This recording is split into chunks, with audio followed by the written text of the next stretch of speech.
Math 1, Practice 3.1.1, Properties of Equality. So for the majority of these, we're dealing with equations, and we're dealing with solving equations, and we're looking at why we can solve equations, how we can make them work, and there's properties that we have to use to do that. So first off, we need to take a look at those properties we have, okay? We have two types. We have ones that are called properties of equality, and then we have some properties of operations, okay?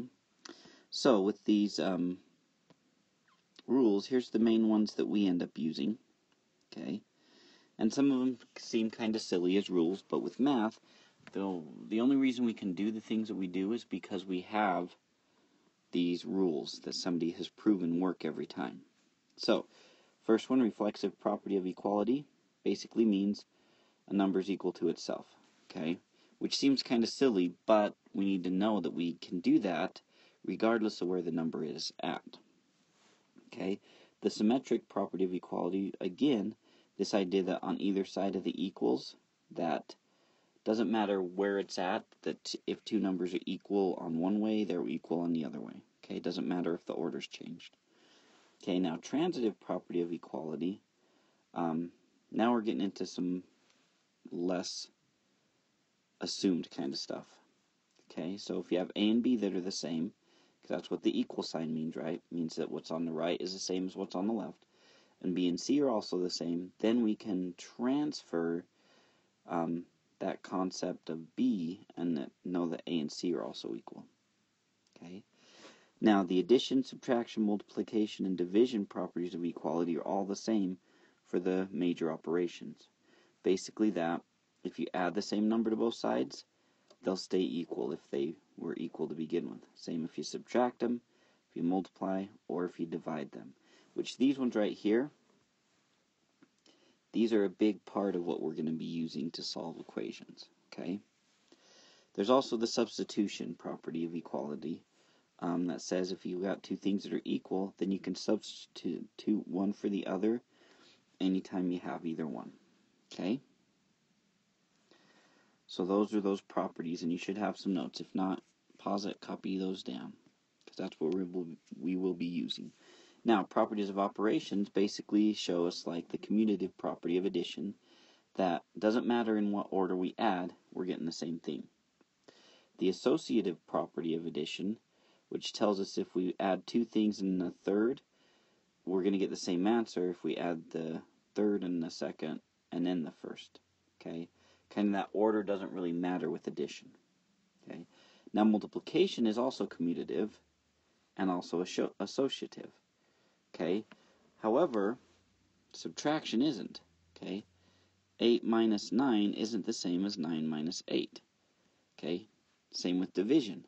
Okay, it's not the same either way, so that's why for subtraction and division we don't have one, but for addition and subtraction we do.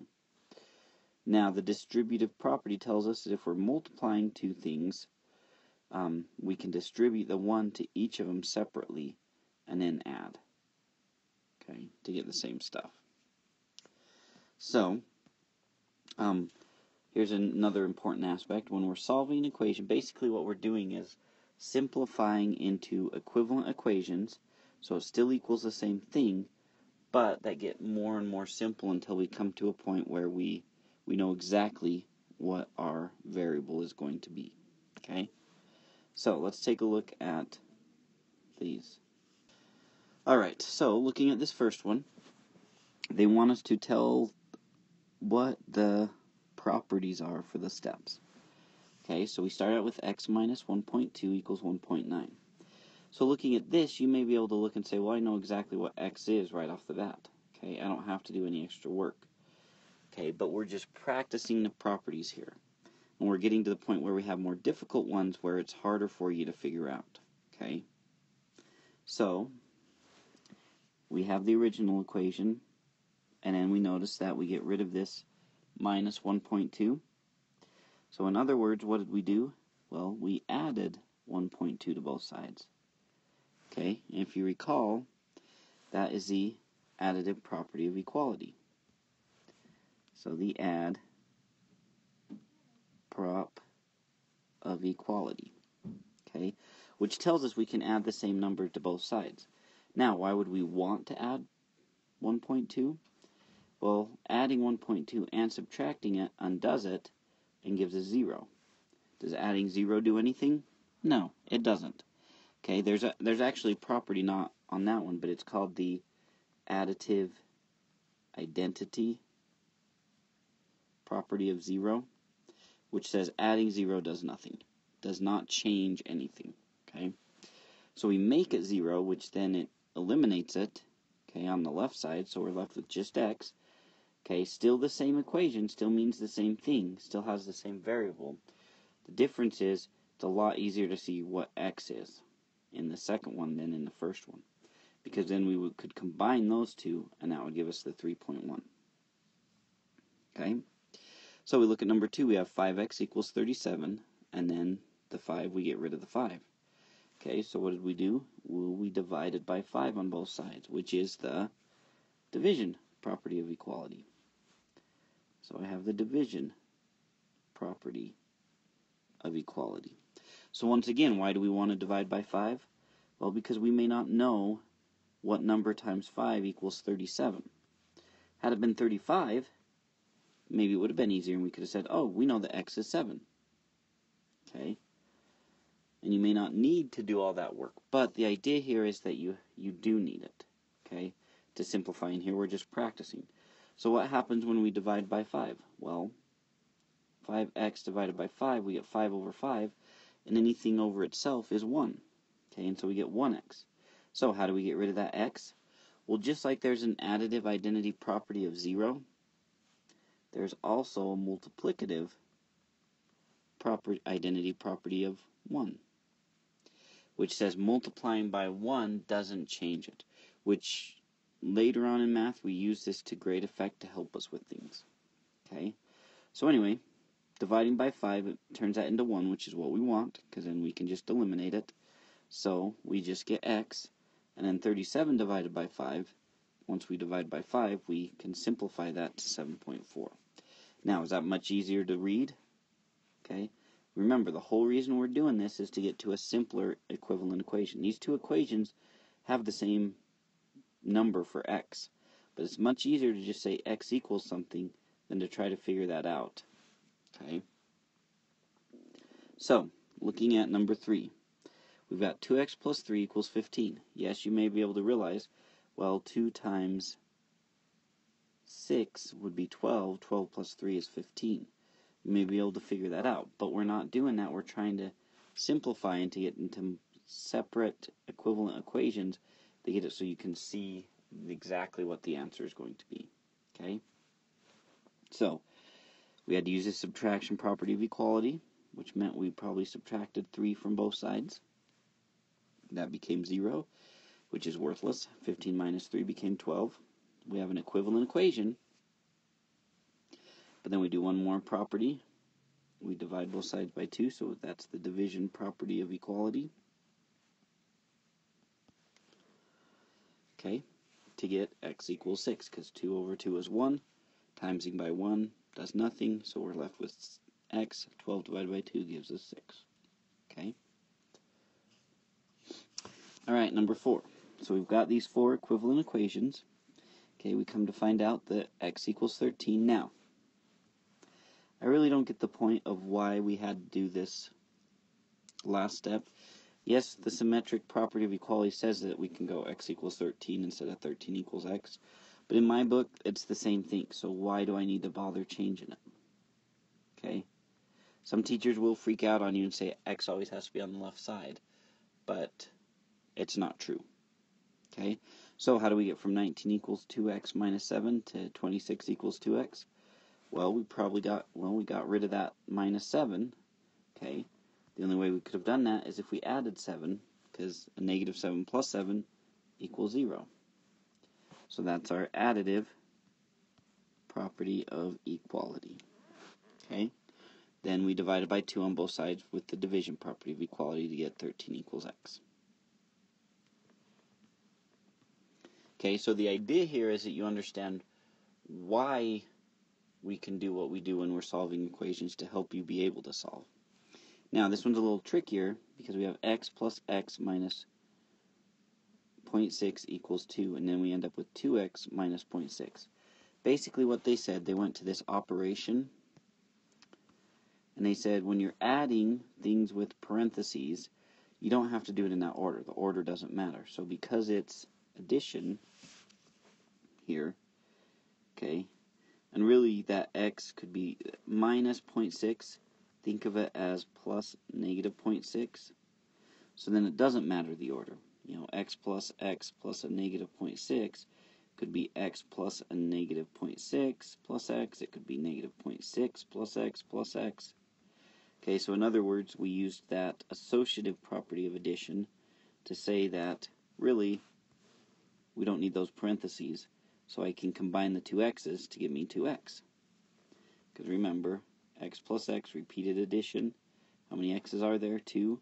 Multiplication is a shortcut for repeated addition, so that's where we get the 2x. Minus 0.6 equals 2.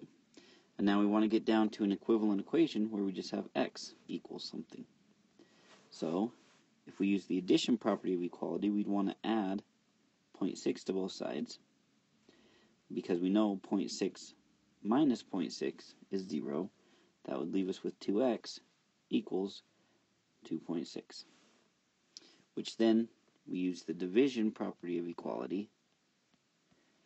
We divide by 2, giving us that last equivalent equation, which is the easiest to understand what our x value is. Alright, looking at number 6. Okay, so once again, they use that associative property of addition to rearrange things. So 4x plus x would give us 5x, because there was, remember, 4x means x plus x plus x plus x. Well, we just added another x onto that, so now we have 5 of them instead. Okay. Notice that because we didn't have to add or subtract anything or multiply or divide anything, we just rearranged them and simplified them. We didn't have to use a property of equality, and we didn't have to change the 12 on the right side. Okay, then we've got that plus 32. How do we get rid of a plus 32? We subtract 32. Using the subtraction property of equality to do that. So negative 32 plus 32 gave us a 0. 0 plus 5x is just 5x. 12 minus 32 gave us that negative 20. Then using the division property of equality, we just divide both sides by 5, giving us x equals negative 4. Now, which is the simplest version of this equation? Because they're all the same. They all have negative 4 for x. Well, this one is a lot more difficult, and gets easier and easier until we get this one, and you look right at it, you know exactly what the answer is. Okay, number 7. So we've got 4 times x minus 6 equals 40.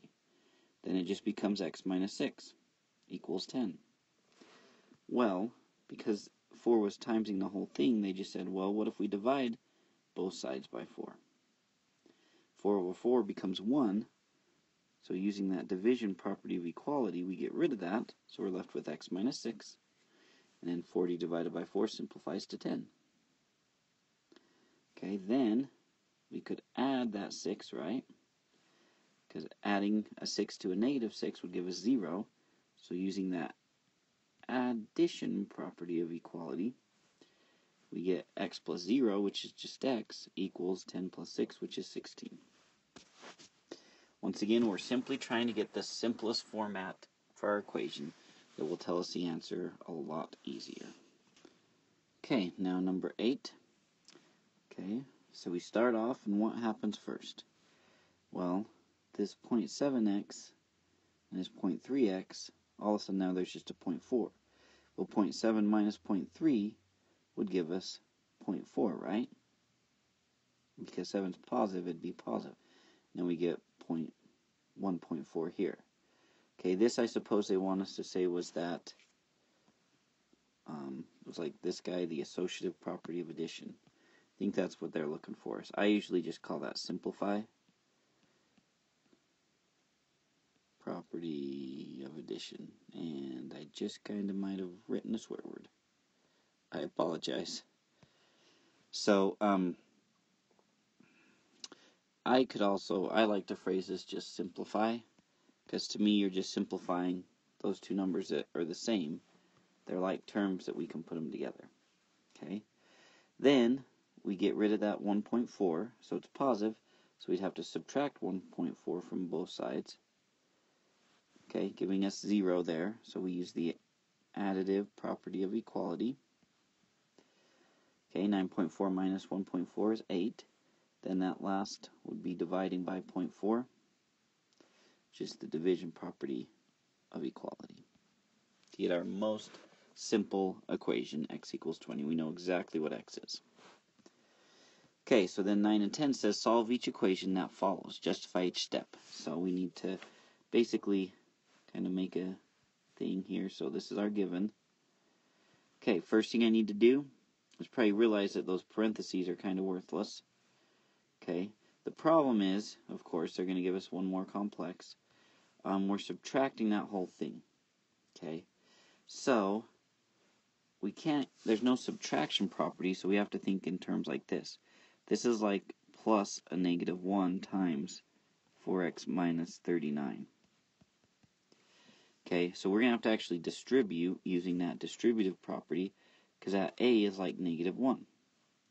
So first thing we need to do is distribute that, so we get 7x plus negative 4x plus 39 equals 0.